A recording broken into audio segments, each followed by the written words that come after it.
Hello दोस्तों, स्वागत है आपका एंटोरा अकेडमी में। आज हम बात करेंगे अंतर्राष्ट्रीय अर्थव्यवस्था की एक बेहद चर्चित शख्सियत गीता गोपीनाथ और उनके आईएमएफ के इस्तीफे के बारे में। गीता गोपीनाथ ने हाल ही में अंतर्राष्ट्रीय मुद्रा कोष यानी आईएमएफ के प्रथम उप प्रबंध निदेशक यानी फर्स्ट डिप्टी मैनेजिंग डायरेक्टर के पद से इस्तीफा दे दिया है। उन्होंने कहा कि अब वो वापस हार्वर्ड यूनिवर्सिटी लौटना चाहती हैं और वहीं पढ़ाना तथा शोध कार्य जारी रखेंगी।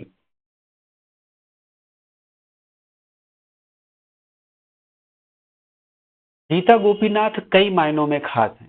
वह आईएमएफ की पहली महिला मुख्य अर्थशास्त्री बनी और बाद में उन्होंने आईएमएफ का नंबर 2 पद यानी प्रथम उप प्रबंध निदेशक बना दिया गया।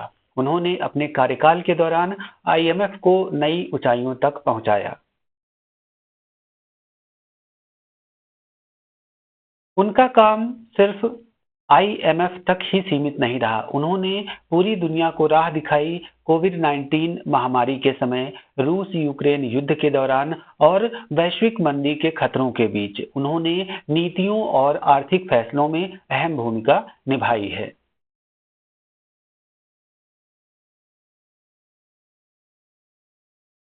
उनके कार्यकाल में आईएमएफ ने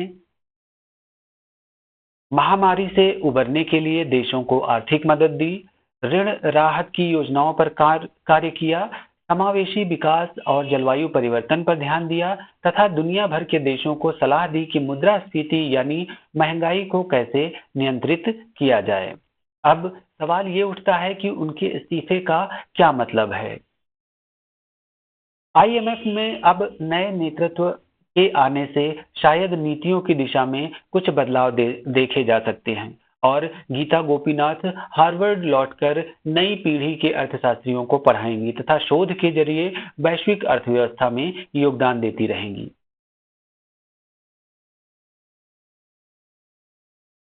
इसका वैश्विक प्रभाव क्या होगा?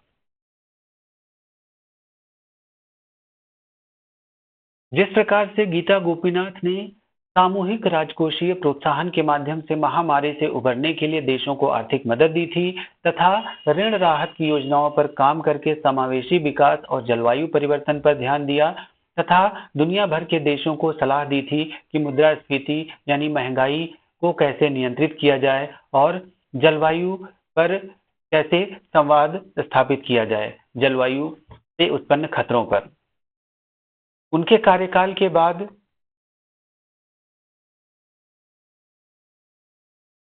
आईएमएफ में अब नया नेतृत्व आएगा। अमेरिका के ट्रेजरी विभाग को अब उनके उत्तराधिकारी का नाम सुझाना है और जल्द ही आईएमएफ की प्रबंध निदेशक क्रिस्टालिना जॉर्जीवा नए अधिकारी की घोषणा करेंगी। इसके बाद हम जानते हैं आईएमएफ के बारे में।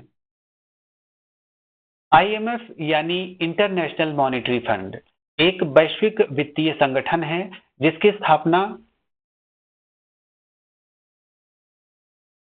1944 में ब्रेटन वुड्स सम्मेलन में की गई थी। इसका मुख्यालय वाशिंगटन डीसी अमेरिका में है और वर्तमान में इसके 190 देश सदस्य हैं। इसका मुख्य उद्देश्य क्या है?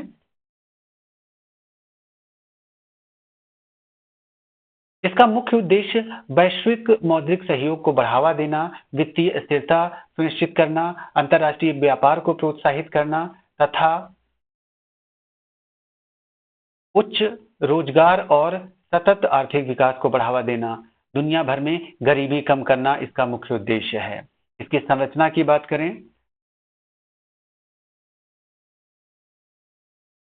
इसमें बोर्ड ऑफ गवर्नर्स होते हैं। इसमें बोर्ड ऑफ गवर्नर्स होते हैं जिसमें प्रत्येक सदस्य देश से एक गवर्नर होता है। आमतौर पर केंद्रीय बैंक का प्रमुख या फिर वित्त मंत्री इसमें सदस्य के रूप में शामिल होता है और एक कार्यकारी बोर्ड होता है जिसमें 24 सदस्य होते हैं और यह आईएमएफ के दैनिक कार्यों का संचालन करता है और प्रबंध निदेशक जो कि आईएमएफ का प्रमुख होता है, जो कार्यकारी बोर्ड का अध्यक्ष भी होता है। यह इसकी संरचना है। इसमें कोटा प्रणाली किस प्रकार कार्य करती है, यानी वोटिंग राइट्स किस प्रकार कार्य करते हैं, कोई भी फैसला लेना होता है तो कैसे वोट किया जाता है या कैसे डिसीजन लिया जाता है। हर देश आईएमएफ में एक निश्चित कोटा के अनुसार योगदान करता है जो उसकी आर्थिक स्थिति पर आधारित होता है।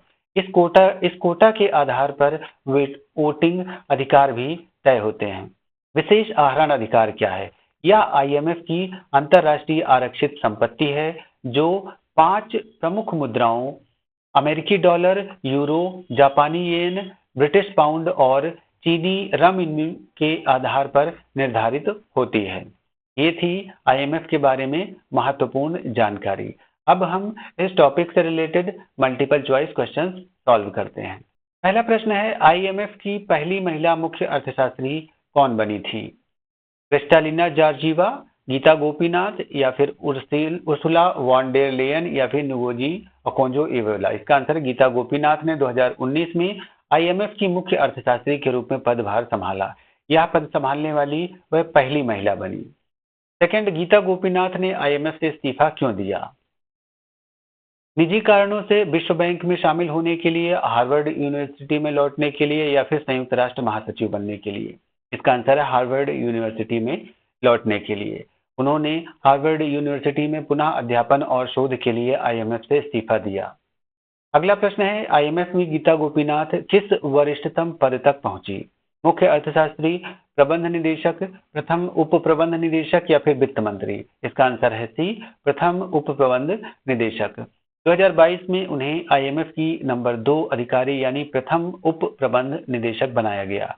अगला प्रश्न है, गीता गोपीनाथ के कार्यकाल में आईएमएफ ने किन वैश्विक संकटों से निपटने में योगदान दिया? कोविड-19 महामारी, रूस यूक्रेन युद्ध, वैश्विक मुद्रास्फीति या उपरोक्त सभी। इसका आंसर है उपरोक्त सभी। उनके नेतृत्व में आईएमएफ ने महामारी, युद्ध और अन्य आर्थिक संकटों से निपटने के लिए कई पहलें की। ये थे इस टॉपिक से संबंधित सभी मल्टीपल चॉइस क्वेश्चंस और इस पर आधारित फैक्ट्स। गीता गोपीनाथ का आईएमएफ से इस्तीफा महत्वपूर्ण टॉपिक है। हाल ही में उन्होंने उप प्रबंध निदेशक पद से इस्तीफा दिया है। क्यों दिया है? हार्वर्ड यूनिवर्सिटी में लौटने के लिए।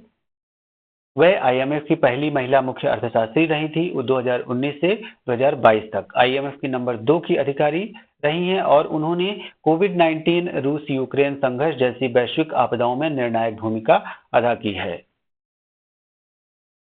थैंक यू, मिलते हैं नेक्स्ट वीडियो में।